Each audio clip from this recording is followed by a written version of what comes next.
তিনি লম্বা রেখা আঁকছেন, একটা রেখা আঁকে দেখাইছেন, বলছেন হাযিহি সাবিল, হাযিহি সাবিল, এই হচ্ছে আমার রাস্তা। এই রাস্তায় আমি মানুষদেরকে আল্লাহর দিকে আহ্বান করি। এই রাস্তা হচ্ছে রাজপথ।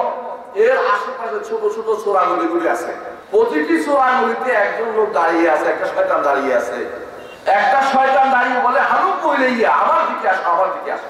ঈমানদার সারা জীবন এই চোরাগলির দাওয়াত এদিক সেদিক ফেলে আল্লাহর দিকে যাওয়ার জন্য সবসময় দাবিতে হয়, এবং শেষ মুহূর্ত পর্যন্ত আল্লাহর পথের উপর অটল থেকে যেতে পারলে তার জন্য সৌভাগ্য থাকে।